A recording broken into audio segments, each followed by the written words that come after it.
and welcome back to Story Time with Adeline. Today we're going to be reading Cinderella. Now remember, as always with Story Time, make sure that you're sitting comfortably on your bottom, so you've got a lovely soft toy to listen carefully with you, and that your listening ears are on. Cinderella. Once upon a time there was a beautiful girl called Cinderella, who lived with her mean stepmother and stepsisters. The stepsisters wore fancy ribbons and laces, but they both had such ugly faces. Cinderella was gentle and sweet, but she had to wear old rags and clogs on her feet. One day, a note came from the palace. "The prince is having a ball," said the stepmother, "and he has invited all the young ladies in the kingdom." Cinderella's stepsisters were very excited. "Help us get dressed in our very best," they squawked at Cinderella. On the day of the ball, Cinderella helped her stepsisters primp and preen. They rode off in a carriage with their heads held high.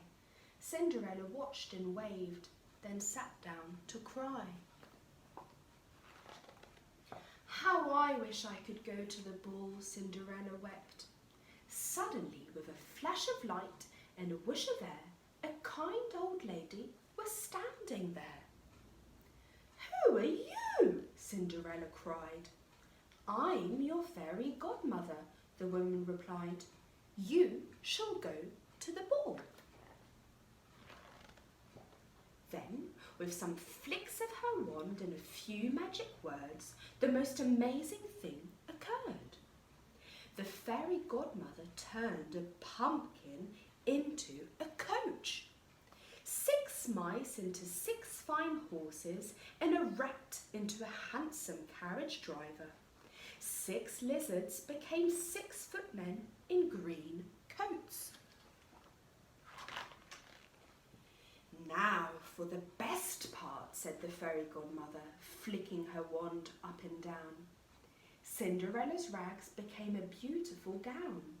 She shimmered with jewels, and on her feet were 2 glass slippers, dainty and neat. "Have a good time at the ball," her fairy godmother called, "but be back before midnight. That's when the magic will end." Everyone at the ball wondered who the lovely girl was. Even her stepsisters didn't recognize Cinderella. The prince asked Cinderella to dance, and together they swirled and whirled and twirled across the room. To Cinderella's great delight, the prince danced only with her all night. Cinderella was having such fun that she forgot all about her promise to her fairy godmother. Suddenly, the clock struck 12. Cinderella ran out of the palace and down the stairs. The prince ran after her, but he couldn't see his princess. There was only a girl wearing rags. Then the prince saw something gleaming by his feet. "It's her glass slipper," he said. "I know what I'll do. I'll search the kingdom through and through to find the girl whose foot fits this shoe." The prince visited every house in the kingdom. "I will marry the girl who can fit into this slipper," he told everyone. Both of Cinderella's stepsisters tried.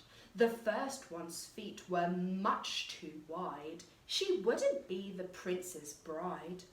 The second stepsister's feet were too fat and hairy. The prince was about to leave when he heard a voice, gentle and shy, say, "Please, may I try?" The stepsisters laughed and called out, "You!" But the prince said, "Yes, please do." Of course, the slipper fitted Cinderella perfectly. Suddenly, Cinderella's fairy godmother appeared once more. With a flick of her wand, Cinderella wore a beautiful ball gown. The prince took Cinderella into his arms and said, "Will you be my bride?" "Yes, I will," Cinderella replied. So they were married and lived happily ever after. The end. See you soon.